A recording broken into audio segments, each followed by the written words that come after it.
I'm Stacey Holmes, and this is Glordinary, a few moments where we celebrate God's glory and champion the ordinary. I'm glad you're here.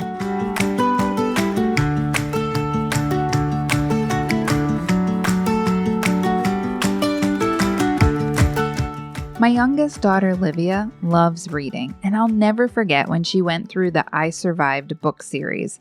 I Survived is a historical fiction series that highlights a survival story through a natural disaster or some other major event, like a war, a scientific breakthrough, or a pandemic. Wait, no, that wasn't a book. That was 2020. But friend, let me tell you, I think I need someone to write a new book called I Survived College Drop-Off. But you know what? I wouldn't recommend it. 0 stars. As I told my daughter leading up to drop-off this past week, college is stupid. Don't go. Sarcasm's strong in the Holmes household. But yes, I did survive. And yes, I did cry buckets of tears last week. Happy tears, sad tears, and whose idea was this to let them grow up tears? Man, if only we didn't love them so much, it would sure make this part a whole lot easier, right?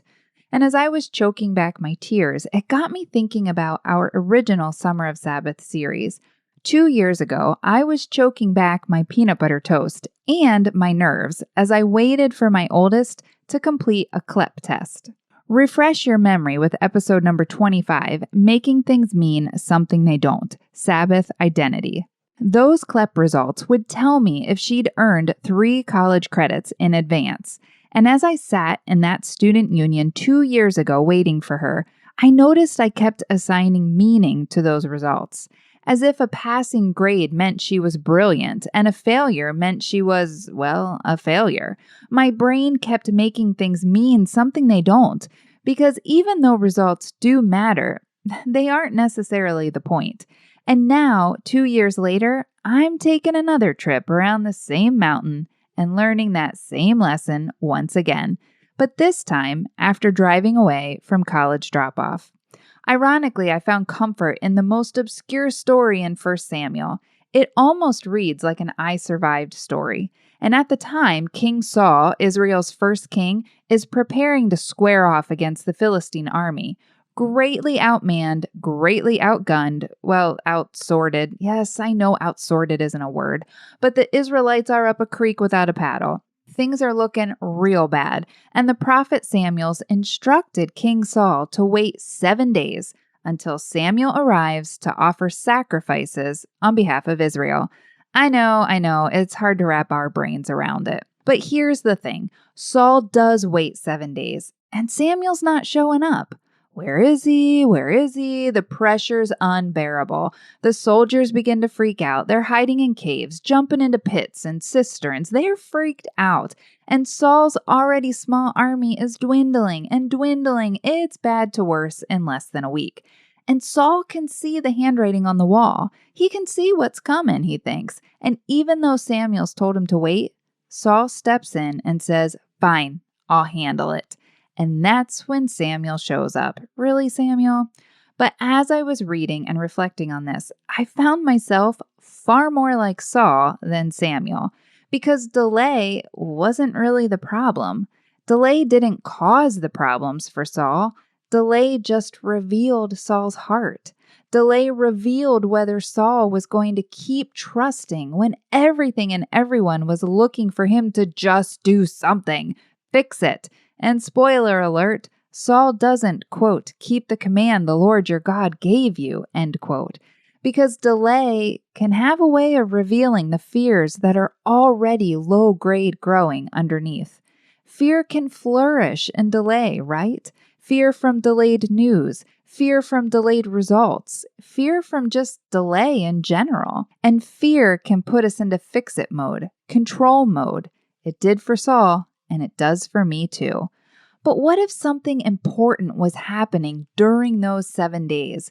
What if the waiting wasn't just waiting or like dead space before the battle?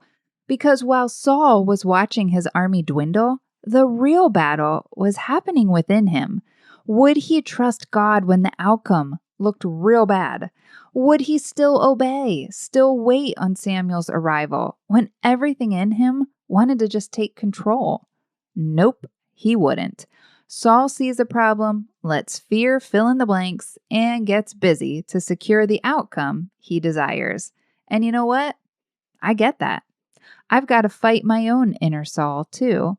My tendency to jump in and fix the situation, so to speak. My proclivity to prop up the results that I want. I've got to fight my inner Saul every time I want to solve a problem for my kids. Every time I want to be the adult instead of letting them learn to become one. Every time I want to manage the outcomes and, quote, just offer the sacrifices myself and get her done. Because college drop-off reminds me that for nearly 18 years, formation required me to step in. And now, formation requires me to step aside.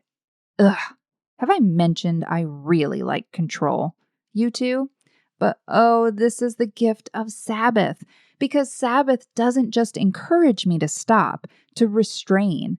It commands me to. And stopping requires trust. Restraint requires trust. Stepping aside requires trust. To put all of my hopes, dreams, worries, fears, stresses, all of it right back where it belongs, back into the hands of the one who sees what I can't. Because it was never just about the results. It's about the formation.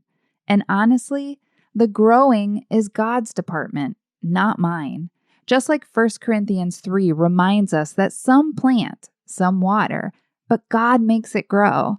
So in this new season and every one hereafter, I can plant, I can water, I can love, I can bake, I can pray a whole lot.